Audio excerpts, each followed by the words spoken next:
Hi, I'm Alex Archbold, and I've been buying and selling antiques since I was 9 years old. From basements to scrapyards, I'll look just about anywhere I can to find lost antiques and collectibles. And sometimes I'll go big and buy everything. I never know what's going to happen or who I'm going to meet. This is our life, this is our adventure, and this is Curiosity Inc. I'm home, honey.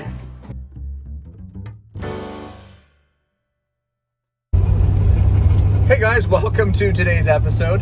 It's a busy episode today as I'm on the road. There's a few things going on. One, as some of you might know, we are in the process of transitioning to be more of a social media and online presence is what we do.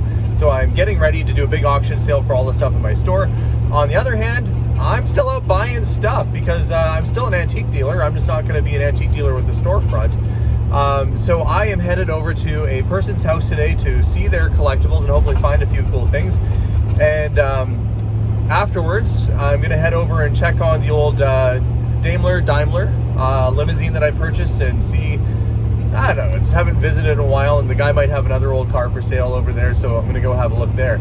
Anyway, should be an interesting video with a little bit of unboxing. I'll show you some of the stuff that I bought. We'll go through some estate boxes together and hopefully just have fun. So stay tuned for more adventure, and let's get this going. A while back, a couple weeks ago, I picked up a fairly rare car, a 1948 Daimler limousine, and since I got it, I've been doing a little bit of research on it. I guess we don't need the for sale sign on it anymore since it's now mine. Wahaha. The reason why I picked this car up is it's all there, it's in decent shape, it is cool looking, right? And it wasn't that much money, just kind of the right combination of things that I really like in a vehicle. So, but there's, I think, a mystery to this vehicle, a royal mystery that might be solved very soon. Now, what some of you may know, especially some of you watching in Britain, would be that the official car of the royal family, the official royal vehicle, was the Daimler for many, many years. And this being in 1948 is right around the time that Queen Elizabeth got married. And at that time, they bought several of these vehicles to use for a tour that they did through Europe. Now, there's a couple interesting things. One, it has a flag mount for procession, which is typical of what you see on a royal vehicle. It has a Royal Auto Club car badge on the front, which, I mean, anybody could be part of it. If you ever Google, I'll show a picture of what their clubhouse looks like. It's a freaking big mansion. And it just has a few little extra symbols and crests and stuff. But one thing that stood out, that license plate is original to the vehicle as far as I can tell. This JB plate is from the region where Windsor Castle is. So with all that said, and this was originally a black vehicle, which is the official color of the royal cars, I think what we have here is maybe I got one of Queen Elizabeth's wedding cars or one of the early royal tour cars, which doesn't really mean that it's worth a whole lot more money, but it does add a little bit of extra history to it, knowing who might have had it or who potentially had it. They only built, I think, 40 of these cars total, and I think there's only around 20 or 21 of them left. So it's a cool vehicle that I'm hoping I can fix up myself and do a little bit of work to. This is going to be the biggest problem. This is why it was parked. This was a running driving vehicle. It got parked because the suicide door was opened. The wind caught it, like wind can, and it blew it right all the way back and smacked it right into the door handle and caused this damage, pulling one of the hinges down. So you can see it's on a bit of an angle. So I'm going to have to take the hinge off, take the door off completely, which is just these flathead screws. It shouldn't be that big of a deal. It's just brass, and hammer this flat, try and get it so it sits properly, reattach it, and hopefully this door will sit proper again. Get the sill back together. Really, it doesn't need, as far as I know, a whole pile of work right now. It was a running driving vehicle when it was parked, and other than cleaning the tank out and going through the brakes and stuff, it should be a running driving vehicle again once I get that door all fixed up. Really neat thing. Last time when I was here, I did fill up the tire with air because the front tire was low, and I'm happy to see that tire is still holding the air. What's odd about this though is that specifically just the white wall is coming off. So I think that somebody bought black wall tires and they painted the white wall on, which was a thing people sometimes did. I think that's just paint. So not the fanciest way to have your white wall tires. That should be, actually the rubber of most tires is white, and if you grind down, you would get to white. It would weaken the sidewall, so you don't want to do that really. There's videos I've seen online where people actually take a black wall and they grind it down until it's white. Not advisable, I don't think. But in this case, you know, you can put a porta wall or whatever. They'll probably end up needing new tires at some point, but that's gonna be something for down the road. I am gonna climb in the back while I'm here too.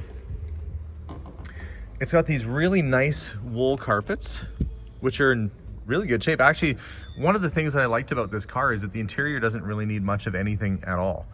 The interior is really, really decent. The upholstery is nice, it's in good shape. Look, it has little lights for back there.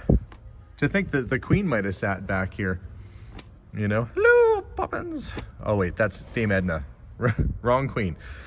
But look, it's got these cool little jump seats that you can fold that down and give yourself a whole bunch of extra legroom. Or if you decide that you want to have a passenger come with you and sit up front, I guess you could sit there. Now there's no seat belts or safety harnesses there. I have a feeling if you stepped on the brakes, you might go rolling forward. Maybe that's why they have the handle here. But it is cool. It's a proper limousine with the dividing glass and the whole thing. So how nifty is this? Very roomy in the back and a little bit squished up front, but a really, really neat vehicle that I'm excited to get home. And you can see on the bottom here, Coachwork by Windovers Limited. And Windovers was a coach builder that built very, very few of these cars. They were not the main coach builder by any means. So it's kind of a specialty bodied car meant for a special little lady on her wedding day, likely, or close to it. Swing out front window, just a really neat vehicle. So I'm excited to get this one home, but I'm also here because I'm gonna look at another vehicle that the guy has. And as you guys know from my channel, I love old cars. So it's probably no surprise I'm looking at another car, but we'll see. And I don't know if I'll be able to film it, but if I get it, I'll tell you about it. If not, I'm gonna head off to the house right away and do an unboxing and show you some of the cool stuff that I picked up. Because the front windshield swings out on this car, I noticed that these will actually lay flat on the front. And I was thinking, well, that's weird. I wonder how you would activate that when you're inside. And you look inside, you actually have to reach through this steering wheel, which is probably not gonna be great if you have to turn a corner and use the wipers, but look, it's all manual, just with your hand. That's pretty low tech, but you know, I guess you could say it has working wipers. It's a fancy 1940s limousine. It doesn't even have power wipers. But I guess if it does the trick, it does the trick. Well, I just got home after what I consider a pretty successful pick. Now, I have not gone through these estate boxes yet. This is what I've done to our dining room table right now. I've laid everything out here. Melissa is baking, what are you making, muffins? She's doing something with muffins. Is that your I'm baking muffins face? It looks gross. It's strawberry though, Look right? at, that does not look appetizing. It's because it's butter and the baking powder is starting to activate. So no, it just looks like curdled grossness. And but so it's so good. While Melissa's making delicious muffins, which you have to believe they are, I am going to be going through all this. Now, I went into the basement and we dug this out of one of the bedroom closets, and then later I got a phone call saying, come back, we found more in the garage. And so I did, and we found more. And I can already tell that it's from like just the right era. Look, the Beatles on the cover of the Post magazine. Anything that's been sitting since the 1960s in a trunk untouched is probably gonna have some value potentially. Unless it's actual garbage, but you know, I'm going through it all right now, kind of seeing what they kept. You know, some little comics. Sadly, no box of old Spider-Man comics, but the Laugh-In cover, all kinds of neat things. But amidst all the magazines and all the other things that were, you know, kind of cool, I think the Beatles covers are neat and the Laugh-In and that. There were mint in box 1960s Tonka trucks. Now, when I say mint in box, the gentleman that sold to me said that he had indoor toys and outdoor toys, and his mom made him keep the indoor toys in perfect condition. He even kept the instruction manual for the Tonka truck inside the truck itself. It's so cool and in such great shape. it's just so perfect. I mean, not a scratch or dent or nick. That's definitely collector condition. Somebody who collects Tonka would love to have something like that. But it wasn't just that one toy. There's a table full of stuff. And look at this. You remember Thunderbirds? They were marionettes, still in the original packaging. Fully jointed body can be put in any action position. Thunderbirds are go. And I have not actually seen this one in the package before. Dated 1965 on the bottom. That is a really cool find. I'm gonna leave them in the package for now. I don't even know if it's ever been out of the package. That looks to me like it was really never played with. And we've got the Ideal Motorific trucks. And I've seen this truck before assembled, and I didn't realize that it was sold as sort of a kit. It has the original batteries, which luckily look like they haven't corroded anything in there. And it kind of turns it into not really a slot car, but a motorized truck that could, I guess, do little laps and things. It shows it on the back here that how to put it together. And it's a quick change motor toy, so I guess you can put different bodies. So you buy this kit and then you could buy separate bodies and make it look different. So it's like a multiple toy kit in one. Original packaging, again, very nice. Has original foam inside and probably dates from around that time, the mid 1960s. How cool is that? This I haven't even taken the elastic off yet. So well, every time I find an elastic band, you know, you think that's just how things were held together back in the day. I'm going to take this off and then we'll open the box and see what's inside. I'm hoping that this whole set is there. This would be maybe late 1950s, early 60s. It's made by Marx. And it is likely going to be a tin gas station, a tin service station. So let's open it up and have a look. Elastics are off. Let's open the box. Yeah, okay. This, you would put it together. You'd fold these tabs over to build it into the tin garage that it is. It's got the little gas pumps here. I don't know if that's part of this set. No, that's Matchbox actually, but it looks like somebody put it in there to kind of go along with it. It's got all the tiny little cars. So this would be to scale for, you know, like a Matchbox type toy. And it's got the little people. I guess they weren't too concerned with the scale on this thing if that's their... That guy is not fitting inside that car, but I guess that was not the important part because you could use your imagination. Probably a really fun and neat set when it's all put together, but I'm going to leave it likely flat packed. Oh, I don't know. Maybe I'll assemble it. I don't know. It's hard to say how it will sell. Look, that must have been on the kid's doorknob when he was busy playing with this toy. Don't come in here. Okay, we'll pack that up and keep looking. Here's another neat toy in the original packaging. Now this isn't just a tractor, it's an airport luggage service set. So it's got the airport little tractor there, you put your luggage on the carts. Made in Japan. If you ever see made in Japan, that usually means it's probably original because after the war, a lot of toys were made in Japan and parts of Germany to help boost the economy. So you'll see that made in Western Zone Germany or made in Japan. If it's made in China, that likely means it's a reproduction.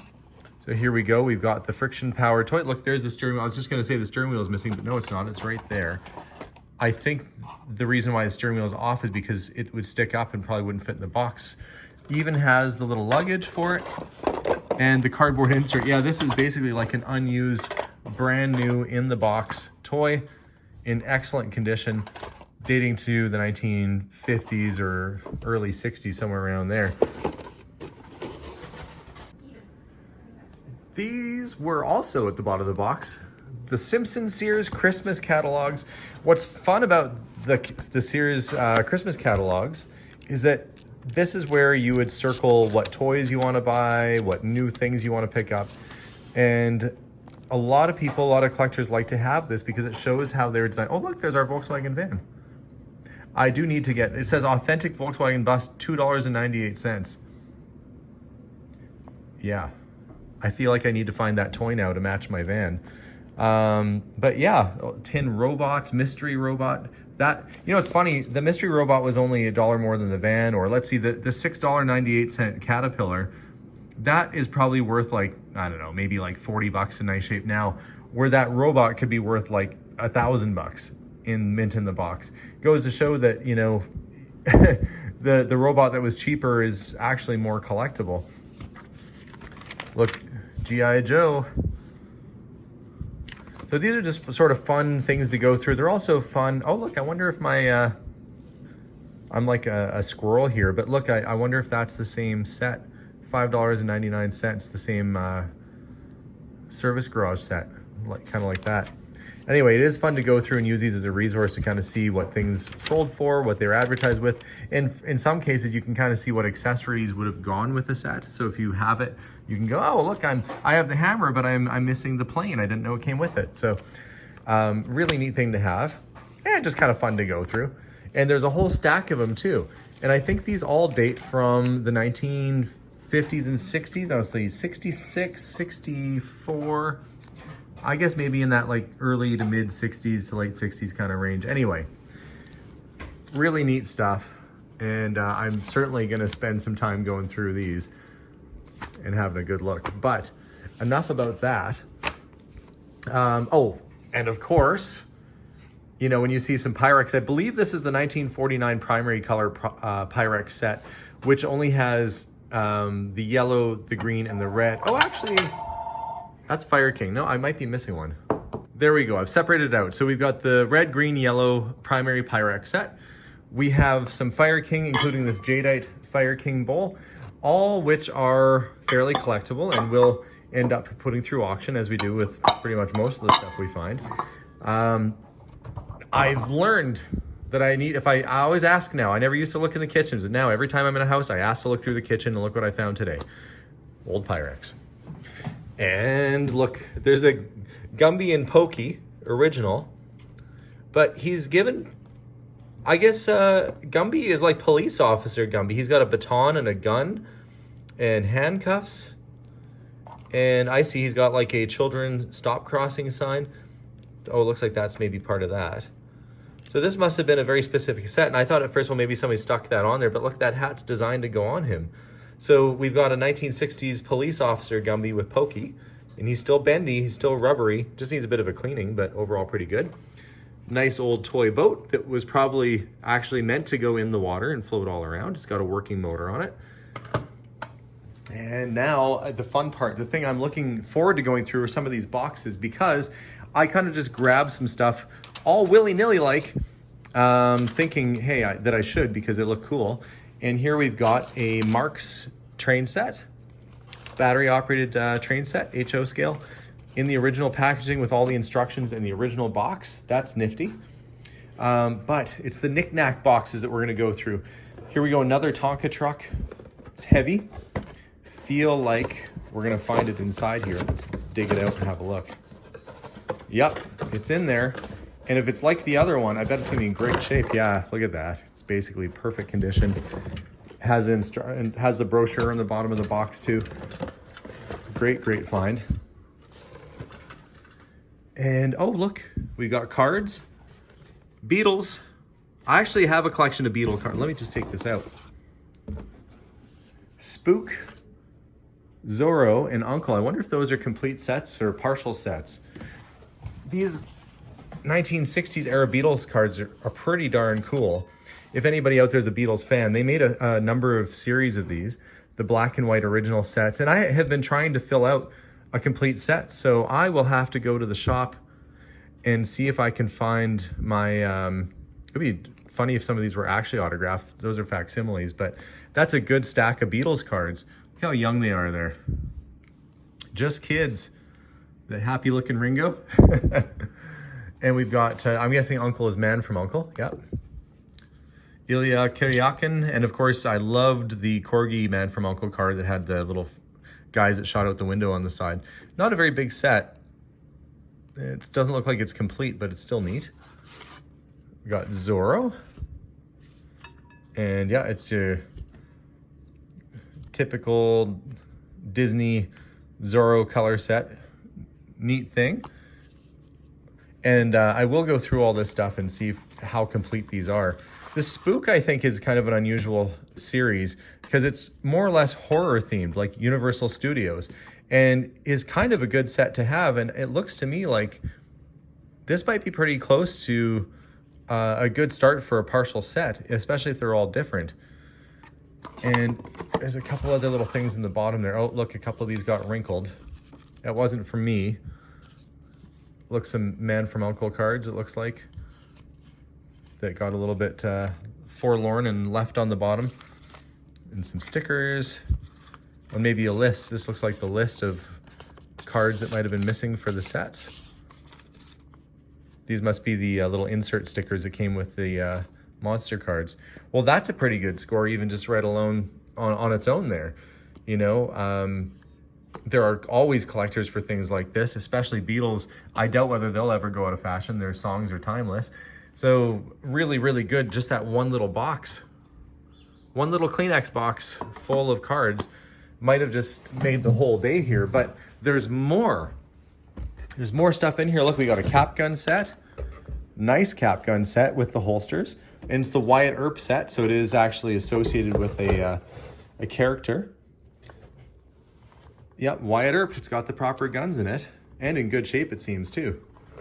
All the nice little rivets and beadwork and gems. That would be quite a fancy set for a kid to have. I imagine that was circled a few times in the Sears catalog. The box looks a little bit newer. Burke's, which was essentially kind of like Canada's Tiffany. I don't think it's jewelry. To me, this looks like a watch box, and it is a watch. It's actually one of the first LED wristwatches. Burke's wouldn't have been the maker of this. This would have been a different company that made it. But I guarantee if it's got the Burke's name, it was probably a pretty high-end piece. I should go to the store after. You know what? Before this video is over, I'm going to run to the store. I'm going to polish it a little bit, run to the store and grab a battery and see if I can't make that watch work. That would be pretty cool. You would have been very high-tech to have something like that in the 70s. Let's see, couple aluminum airplanes. It might have been on a stand of some sort at one point. And this guy's solid brass. Boy, it's heavy. That's got some serious weight to it, but super neat. And another Hubley cap gun with a tiny little holster, a little Derringer. And what's this? The hockey locker kit. Lucky Puck soap. You've got after game shampoo, muscle rub, and maybe a little bit of cologne. Everything you could need. Well, I guess hair cream. Everything you could need after playing a big game in this one little box. That's kind of cute. Nice little novelty for somebody who likes hockey stuff. And, well, it looks like a dinky toy boat. The boat is missing. The trailer is there. But there is no boat, alas, but the box is there. Healy sports boat on the trailer. One of my very first videos, I had a sports runabout like that we purchased out of a barn. My son Jason helped me pull out, which is a pretty neat thing. So that box was pretty cool. I hope that I find some other neat things in these other boxes too. Let's keep digging. I'll set that train set aside. Oh, look, we've got hockey cards.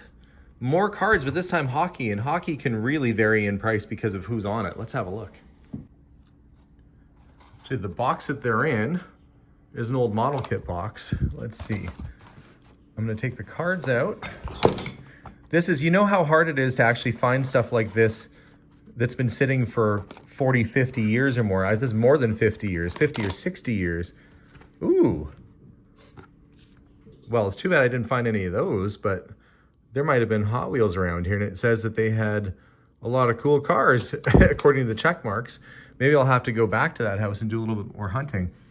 But look, this elastic band has probably been on there since these cards were new, and these cards date to 1969.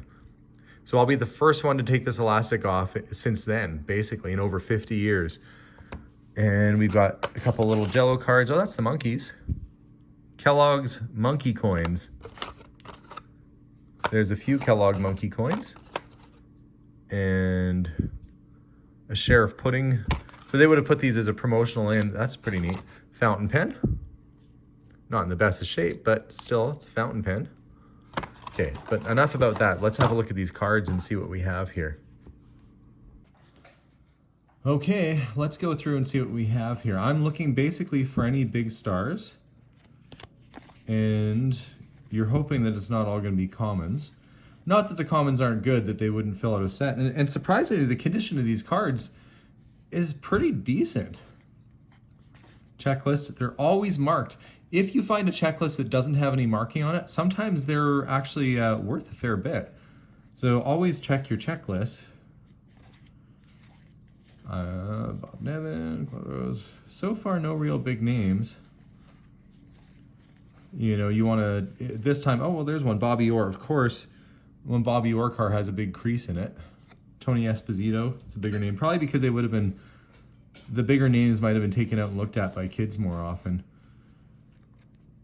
Tim Ecclestone. Oh, there's, well, Pete Mahovlich. He's kind of like a minor star. These are the ones I'm going to have to... Oh, there's Frank Mahovlich. That's a good one. And Pitt Martin's all right. Hall of Famer. Oh, Bobby Orr. That's probably the best one right there. And not too bad a shape. The one corner is a little bit soft right there. But, you know, it's not creased or anything. And that's a pretty early card for him. So that's good. As I flip through, if a person was filling out a set, a lot of these would come in very handy. Okay, well, there's a few star cards for me to check over right there. I'll set those off to the side, put these away, and we'll go through the next batch right here. I'll try and carefully take this elastic off and see if we've got any good names in here so far. I'm looking.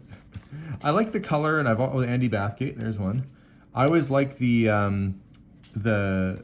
color and the graphics on these old cards. They just really have a great look. Some stars, you know, so far. I've never been a huge, big hockey fan, but I do generally know what cards to look for. Some of these actually might be a little, let's see, they're flipped around in different ways. It's like they came right out of the pack. They must have been disappointed. Not another Reg Fleming, you know, you get like 2 in a row. Open the pack up. Oh, that is, we'll check that out. Oh, there's even a few baseball cards in here.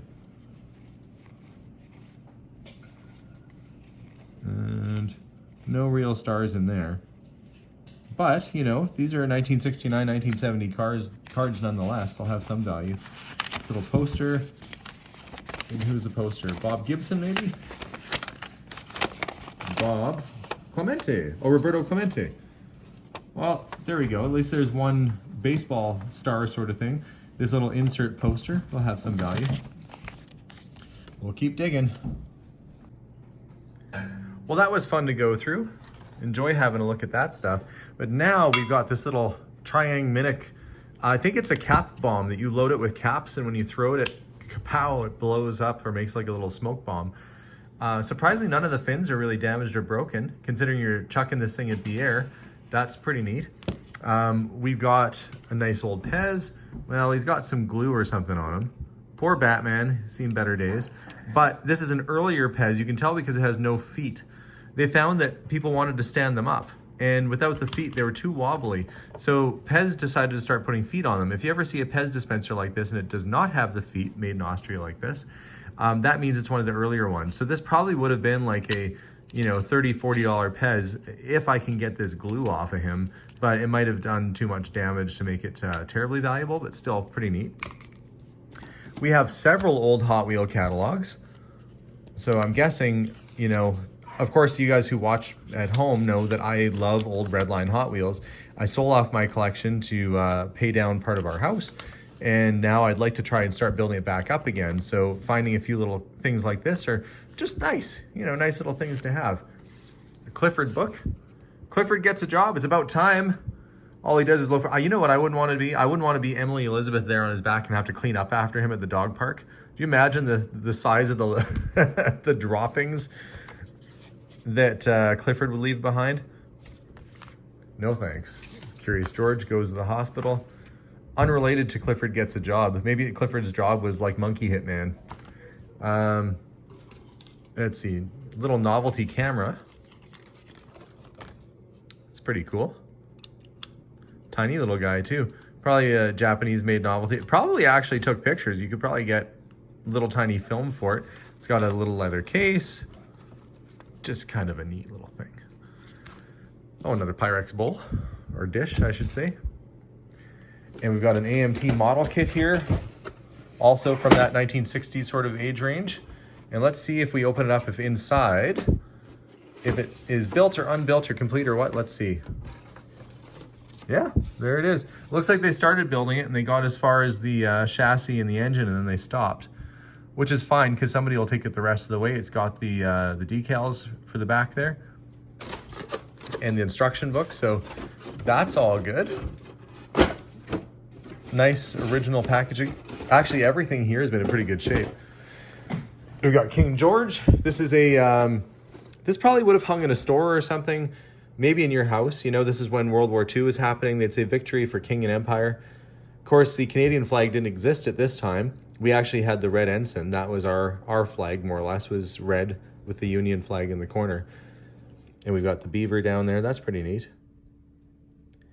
Maybe I'll have to see what's behind that cardboard. Maybe there's something behind that frame. I'll check that out later. Got a hand-carved totem pole. It looks like a beaver chewing on its tail.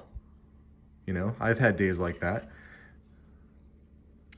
Interesting little piece. This might have been like a school project. I don't think this was made by Indigenous folks, but in the 50s and 60s, this would have been a great woodshop project. And whoever did it actually did a pretty nice job. You know, it's very symmetrical. So that's kind of a nice little decor piece. It's about 2 feet tall too. It's pretty big.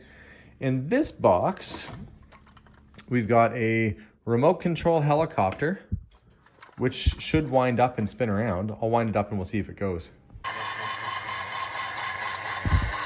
Let's see if I can make it go up. Yeah, the little propeller should be spinning, but, oh, hang on. Oh, it just hasn't worked in probably a really long time. It's trying to go. And you have a controller here to raise or lower it. I'm gonna get my hand out of the way. When that's off, I guess that's on, so that's your speed control. Pretty elaborate little toy, really. And it's still working, which is kind of making some sounds, but that's just the gears winding down. It has an off switch there. Well, that's pretty neat. I wonder where it's made. It'll tell me. It's likely going to be Japanese. Oh, made in Western Germany. It is a German-built toy. Well, that's cool that it still works. And in this old Biltmore hat box, so the hat wasn't there, but we've got these old 60s or possibly even 50s plastic Halloween masks. You've got your typical, I'm guaranteed that this hat was worn with those cap guns at some point together. I should probably just keep it together. It's a nice little set. And this looks like, yeah, this is a 1960s Batman cap. 1966. From the Prince Hat Company. It's a little felt cap, so you wear it on top of your head like a beanie, and you put this down and you become Batman. That's a very early Batman collectible. That's actually worth about 50 bucks, if you can believe it, even though it's just like a cheap little thing. Oh, there's another cap gun. Marshall. This is Hubley. That H stands for Hubley. Hubley was a better maker of cap guns. This one's not working 100%, but it is still pretty cool. Another old mask, a clown mask. We've got a pipe case with a pipe, maybe? Yeah. Oh, look, it's a Meerschaum pipe. Isn't that ever neat? And it's never been smoked. That's in really nice shape, actually. Nice little case with it. That's a cool thing. And Rocket A1 tiny germanium radio. Oh, this is a little crystal radio. Little rocket radio with the headphone and the whole thing. Crystal radios were really popular in the 60s. They're like a radio that doesn't really require any sort of major power or anything like that to get it going. And this is what the earpiece looked like that went in your ear. And I guess you'd walk around with that in your pocket. It's a weird shape to put in your pocket, but it's really, really neat. I love the fact that it's a rocket. It's got that space theme going for it. Let's see what else is in here. Another little cowboy hat with a whistle. You know, because every cowboy needs a whistle. And we've got the headdress. And what is this? Oh, look, I think that's part of the Batman costume. So we actually have the Batman costume, the whole thing. Yeah, it's the same company. Well, that's pretty neat. The price on that just went up. That's probably like $100 set now. That's from like when Batman first came out in 1960, the TV show, of course.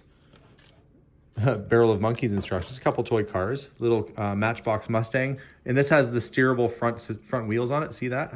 You push the little button back and forth, and off it goes. And an Aston Martin DB5 or 6.